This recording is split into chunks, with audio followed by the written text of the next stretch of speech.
Enzo Recto, kalaban ang katiwalian at kasinungalingan, kakampi sa katotohanan at kabutihan. Mga kabunyog, mga kababayan, itong si Congressman Leandro Libeste at si Congressman Terry Ridon nagkakainitan. Ngayon ang tanong sa atin, Attorney, sino ba ang matino diyan sa dalawa? Sino bang mahusay at totoong matino sa dalawa na yan? Si Ridon o si Libeste? Ang totoo, wala akong ma-endorso sa dalawa na yan. Okay sana yung ginagawa pareho ng dalawang yan. Kung sa ginagawa nila okay, kasi pareho sila anti-corruption. Pareho mga mga kabataan, mga youth, kailangan kasi natin ngayon kabataan talaga. Ito na yung inaasahan nating magigisa ng pag-asa ng ating bayan. Ang problema lang, totoo, anti-corruption, si Libeste, si Leandro Ligarda Libeste, kita nyo naman. Akala nyo, ang tapang-tapang, lahat, sabi, yung Cabral list ngayon, yung kanyang obsession. Sabi niya, ilalabas niya daw yung listahan ni yumaong DPWH si Cabral. O nandun daw yung lahat ng mga proponents ng mga insertions. Lahat, kongresista, senador, mga executive officials. Basta't sinabi daw ni DPWH Secretary Vince Dizon na ilabas yun, labas niya daw yun. Talagang, ang ganda ng kanyang advokasya, anti-corruption. Ganon din si Terry Ridon, yung representative ng Bicol Saro Party List. Itong si Terry Ridon, siya rin, anti-corruption din. Kaya lang, sa kanilang pagiging anti-corruption, makikita nyo, mayroon silang mga pinoprotektahan. Mayroong mga pinoprotektahan Halimbawa, si Leandro Libeste, alam naman natin, mas identified na DDS. Identified na DDS pro Duterte, pro Sara. Medyo matino-tino lang kumpara kay Miao, yung congressman ng Dasmariñas, Cavite, si Barsaga. Ayun naman, medyo weirdo naman. Weirdo naman. Ito naman, hindi naman to weirdo, pero yung paninindigan niya, anti-corruption siya. Pero pagdating sa Duterte, hindi niya nakikita masyado ang korupsyon ng Duterte. Siya, may ilang pili lang siyang tinatarget sa anti-corruption niya. Ganon din naman itong si Terry Ridon. Kung si Leandro Libeste ay pro-Duterte, anti-Marcos, ito namang si Ridon, pro-Romualdez. Sa katunayan, pro-Romualdez, pro-Marcos. Sobra naman ang kapoprotekta sa Kamara. Anti-corruption nga, kasi siya pa nga yung head nung TRICOM, yung House Committee on Infrastructure. Pero pinoprotektahan niya rin yung mga kongresista, yung mga kaalyado ng administrasyon. Yan din ang problema dito kay Terry Ridon. Pero magagaling sana kasi magagaling mag-English. Pareho ang background, magaling sa education, UP si Ridon. Naman, alam naman natin, galing sa prominenteng pamilya itong si Leandro Ligarda Libeste. Kaya lang, pagdating na nga sa mga paninindigan, ayan na. Itong si Terry Ridon, Bicol Saro. Ang Bicol Saro, kay Villaperte yan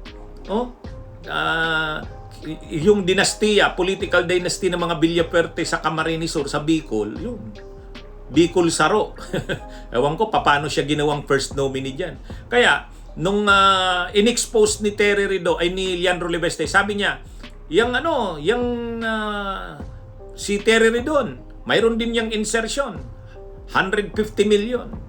Over the weekend kasi, may isa akong kasamahan sa Kongreso na nagsabi, bakit hindi lang ni Leandro sa publiko ang listahan?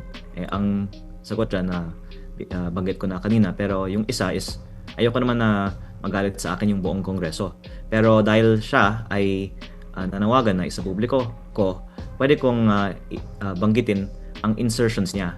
Ito po ay si Bicol Saro Party List Representative Terry Ridon.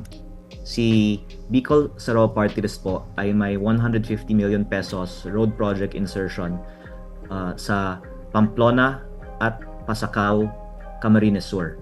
Ito pong dalawang line items, 75 million pesos each, were awarded to the same company, Bicol Gold Rock, at a winning price of 73.5 million pesos, which is 2% below the approved budget.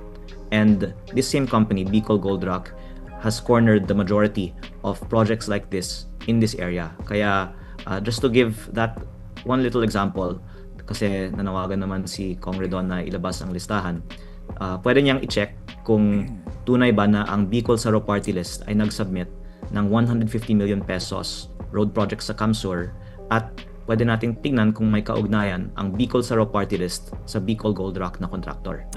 Bigla namang counter ngayon si Terry Redon. Sabi ni Terry Redon, paano ako magkakaroon ng insertion? Naging congressman lang ako 2025. Ang sinasabi niyang insertion 2025 budget. Ibig sabihin 2024 yan na pinag-usapan sa Kongreso. Wala pa ako niyan, sabi niya.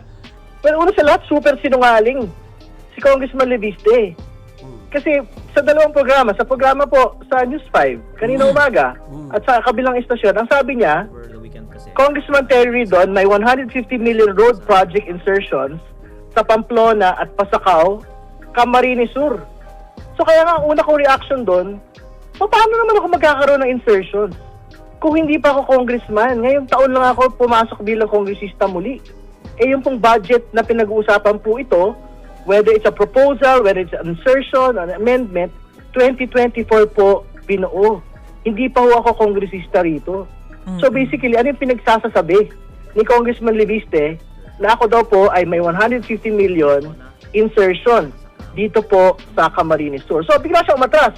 Ang sinasabi niya ngayon, hindi. Bicol Saro Party List ang meron pong proyekto pong ito. Pero wala na, touch move na yun kasi nagsinungaling na siya Nang sabi niya, ako mismo daw po merong insertion na 150 million. O, totoo ba yon? Totoo naman yon. Kaya lang, ang ibig lang sabihin nun, yung party list niyang Bicol Saro sa Villapuerte yun ang nag-insert ng 150 million. Kaya nga yung location ng insertion, yung project, Pasacao, Pamplona, ay distrito yan ng mga Villapuerte. At yung Gold Rock Construction na siyang nakakuha ng kontrata, identified din yan sa mga Villapuerte. Kaya yan na. Wala Pareho sila may dinidepensahan. Yun ang problema. Pero okay na rin yun. Kahit papano anti-corruption. Kaya lang, yun na nga. Hindi mo mapagkatiwalaan ng todo kasi may mga amo. Bunyog, halikan na kasama ka. Bunyog, kapag buklod ay may pag-asa. Luzon, Visayas, Mindanao, isa ang pananaw. Sa bagong Pilipinas ang bunyog isisigaw. Bunyog, bunyog, bunyog.